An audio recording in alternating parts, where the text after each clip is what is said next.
खबर बहुत बड़ी है दोस्तों। राहुल गांधी, जिन्हें 2 साल की सजा सुनाई गई थी मानहानि के मामले में, मोदी सरनेम के तौहीन के मामले में, उनकी सांसदी चली गई, उनका घर भी चला गया।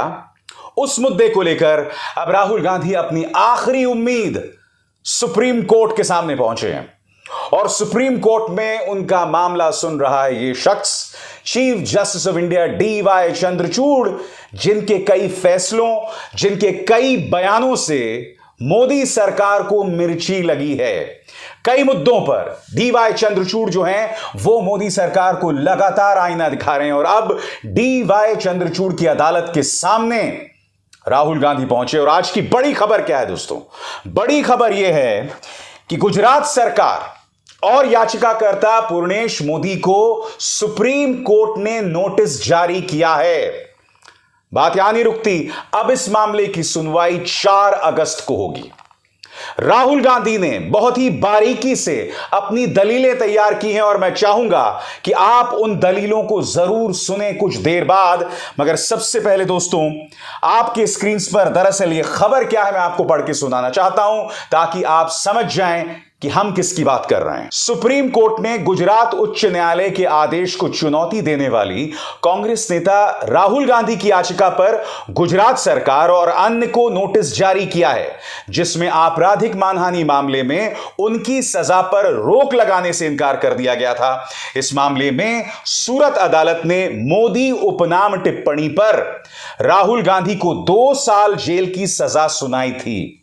मामले की सुनवाई अब 4 अगस्त को होगी। राहुल की ओर से पेश वकील अभिषेक मनु सिंघवी ने 18 जुलाई को मामले का उल्लेख किया था और याचिका पर तत्काल सुनवाई करने का अनुरोध किया था, जिसके बाद प्रधान न्यायाधीश DY चंद्रचूड़ की अगुवाई वाली पीठ याचिका पर सुनवाई के लिए सहमति हो गई।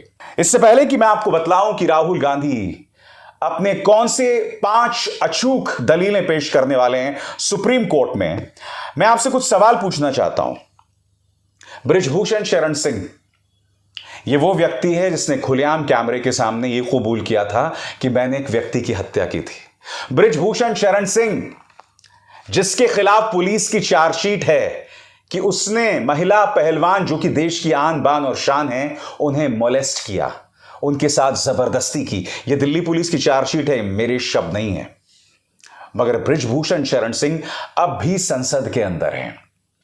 राहुल गांधी जिसका सिर्फ यह गुनाह था कि वो मोदी सरकार को कटघरे में रखते हैं, बार बार कटघरे में रखते हैं, अहम मुद्दों पर चेतावनी देते हैं और वो अहम मुद्दे सही साबित हो जाते हैं, उस राहुल गांधी को आपने बाहर कर दिया। उस राहुल गांधी की गलती यह थी दोस्तों कि जैसे ही उसने लोकसभा में प्रधानमंत्री नरेंद्र मोदी के परम मित्र गौतम अडानी पर सवाल उठाया, पहली बात उनकी स्पीच को करीब 18-19 जगह से नोच दिया गया था और दूसरी बात उसके बाद उनके खिलाफ जो मानहानि वाला मामला था उसकी प्रक्रिया तेज हो गई। नतीजा यह हुआ कि 2 अदालतों ने उन्हें सजा सुनाई, पहले सूरत की अदालत और उसके बाद गुजरात हाई कोर्ट। और दोनों ही जजेस, एक जज माया कोडनानी के वकील थे और दूसरे जज अमित शाह के वकील थे। और मैं स्पष्ट कर दूं, मैंने ये जो जानकारी दी आपको, मैं बिल्कुल नहीं कह रहा हूं कि उनके वकील होने की वजह से कोर्ट के फैसले पर कोई फर्क पड़ा। अलबत्ता मैं आपको याद दिलाना चाहूंगा कि गुजरात हाई कोर्ट ने जब अपना फैसला सुनाया था तो उसमें क्या दिक्कत थी। वो वीर सावरकर की बात करने लग गए। उन्होंने कहा कि वीर सावरकर के रिश्तेदार ने राहुल गांधी के खिलाफ केस किया है। क्या उस केस में राहुल गांधी को सजा मिली? नहीं। तो ऐसे में जज साहब उसका जिक्र क्यों कर रहे थे? यह भी कहा गया कि राहुल गांधी सीरियल ऑफेंडर है, यह मामला दर्ज है, वो मामला दर्ज है, मगर इन किसी भी मामले में राहुल गांधी को सजा नहीं मिली। एक जज का काम होता है कि वो तथ्यों पर बात करे। राहुल गांधी ये तमाम बातें अपनी दलीलों में कहने वाले हैं। वो दलीलें क्या हैं? बस थोड़ा सा और इंतजार आपके सामने दोस्तों। मगर यकीन मानिए दोस्तों, एक ऐसा देश जहां बृजभूषण शरण सिंह संसद में बने रहते हैं, सैयद शहाबुद्दीन, अतीक अहमद, मुख्तार अंसारी, ये वो तमाम नाम हैं जिन्हें डिस्क्वालिफाई नहीं किया गया था दोस्तों। संसद में इन्होंने अपनी सांसदी पूरी की। कोई जेल में है, किसे गोली मार दिया गया, वो एक मुद्दा अलग है। कोई तिहाड़ जेल में किसी की मौत हो गई, मगर असल बात यह है कि इन्होंने अपनी सांसदी पूरी की और इन पर किसी अदालत, किसी पुलिस ने सवाल नहीं उठाए। उन्हें गिरफ्तार किया गया मगर अन्य मामलों में। बहरहाल, अब आपके जहन में वो उत्सुकता होगी कि सुप्रीम कोर्ट के सामने राहुल गांधी क्या दलील पेश करने वाले हैं। न्यूज क्लिक के लिए मैंने एक कार्यक्रम किया था दोस्तों, मैं चाहूंगा आप ध्यान से सुने कि वो क्या दलील है और आप खुद मन बनाइए कि क्या राहुल गांधी सुप्रीम कोर्ट में सफल होने वाले हैं। सुनिए आपके पूरे स्क्रीन पर। राहुल गांधी ने कहा है, मोदी एक अपरिभाषित अनाकार समूह।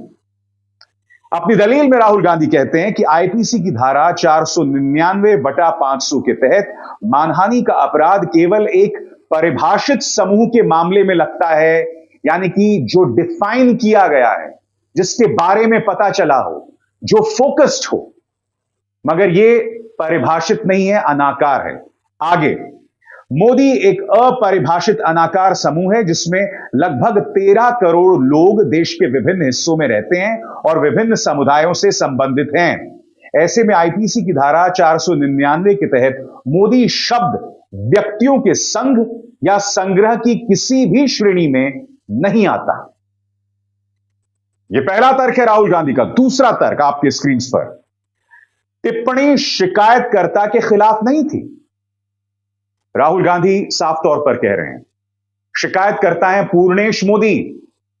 जब उनके खिलाफ कुछ कहा ही नहीं मैंने, तो फिर वो मामला लेकर अदालत क्यों पहुंचे? क्या कहते हैं आपके स्क्रीन पर, रैली में ललित मोदी और नीरव मोदी का जिक्र करने के बाद सभी चोरों का उपनाम एक जैसा क्यों होता है, कहा गया था। यह टिप्पणी विशेष रूप से कुछ खास व्यक्तियों को संदर्भित करती है, कुछ खास व्यक्तियों के बारे में है, और शिकायतकर्ता पूर्णेश ईश्वर भाई मोदी को उक्त टिप्पणी से बदनाम नहीं किया जा सकता। मतलब यह टिप्पणी पूर्णेश मोदी को लेकर नहीं की गई थी, इसीलिए उनके आरोप गलत हैं। मैं आपको यह भी बताना चाहूंगा कि ललित मोदी ने भी एक ट्वीट किया था जिसमें उन्होंने कहा था कि मैं अब राहुल गांधी को घसीटूंगा ब्रिटेन की एक अदालत में। मैं आपसे एक सवाल पूछना चाहता हूं, क्या ललित मोदी ओबीसी से आते हैं? बिल्कुल नहीं आते हैं, वो ओबीसी समुदाय से नहीं है। राहुल गांधी ने ललित मोदी, नीरव मोदी के बारे में जिक्र किया था और फिर उन्हें जोड़ दिया था देश के प्रधानमंत्री नरेंद्र मोदी से। तो प्रधानमंत्री ने तो कुछ कहा नहीं, ललित मोदी शिकायत कर रहे हैं, मगर ललित मोदी का शिकायत करना बीजेपी के लिए शर्मनाक होने वाला है। क्यों? वो इसलिए होने वाला है क्योंकि ललित मोदी भगौड़ा है।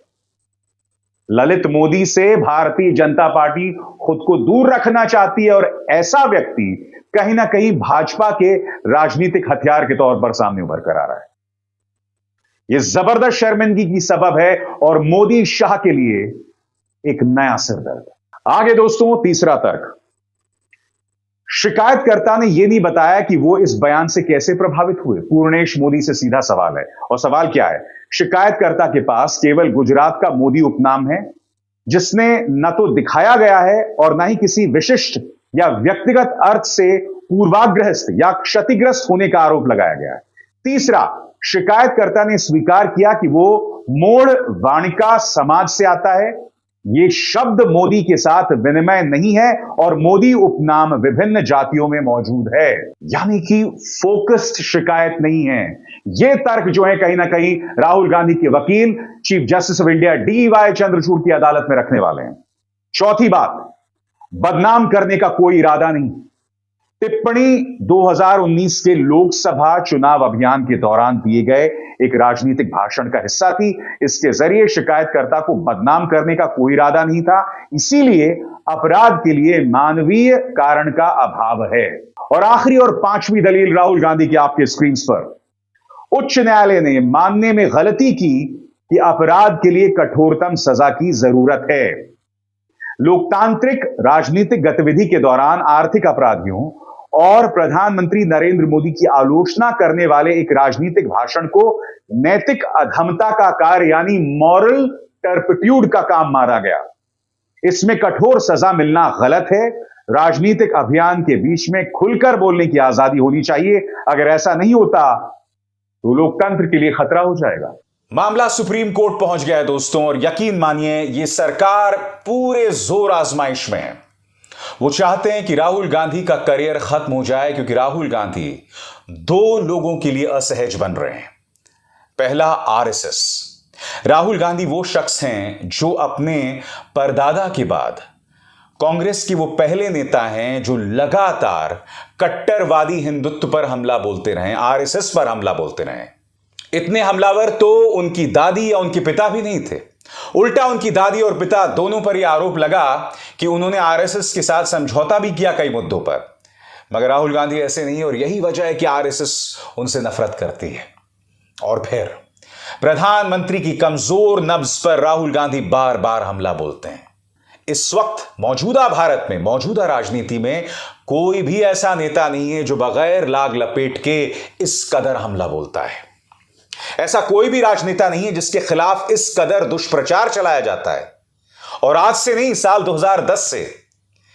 याद कीजिए, 2010 में वो मामला था उड़ीसा का, उड़ीसा की खदानों का, और सामने खड़ा था एक बहुत बड़ा औद्योगिक समूह। राहुल गांधी ने उस पूरे मामले में आदिवासियों का साथ दिया था, और तभी से इस देश के धन्ना सेठ समझ गए थे कि राहुल गांधी जो हैं वो इस देश के औद्योगिक जगत के लिए खतरे हो सकते हैं, क्योंकि वो मामले में ये नहीं देखते कि धन्ना सेठ का साथ देना है। वो सिर्फ मुद्दों को फैक्ट्स पर संबोधित करते हैं। और फिर उनके खिलाफ एक साजिश रची गई उनकी इमेज को बिगाड़ने की, और उसके पीछे भी भारतीय जनता पार्टी के एक नेता और एक वकील का हाथ था, जो अब हमारे बीच जिंदा नहीं है। कहने का अर्थ यह दोस्तों कि राहुल गांधी पर लगातार हमला हो रहा है, और अब जो है हमला परवान चढ़ गया है दोस्तों। इसके बाद अगर सुप्रीम कोर्ट ने भी राहुल के खिलाफ फैसला सुनाया तो राहुल गांधी 8 साल तक सांसदी नहीं कर पाएंगे।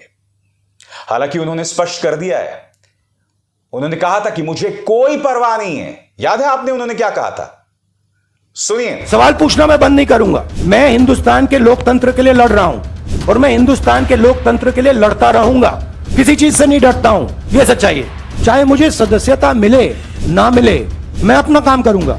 अगर ये मुझे परमानेंटली डिस्क्वालीफाई कर दें तो भी मैं अपना काम करूंगा। अगर मुझे रीइंस्टेट कर दें तो भी मैं अपना काम करूंगा। मुझे कोई फर्क नहीं पड़ता मैं पार्लियामेंट के अंदर हूं या बाहर हूं, कहां हूं। मैंने आपसे कहा मुझे अपनी तपस्या करनी है, मैं उसको करके दिखाऊंगा। Disqualify me for life, put me inside jail, I will keep going, I will not stop. तो राहुल ने कहा कि मुझे कोई परवाह नहीं है मेरी सांसदी चली जाए, और राहुल गांधी बार बार कह रहे हैं।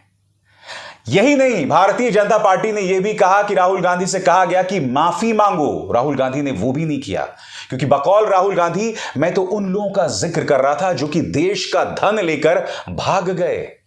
मैं उन मोदियों का जिक्र कर रहा था। तो ऐसे में मेरे खिलाफ यह फैसला क्यों सुनाया गया?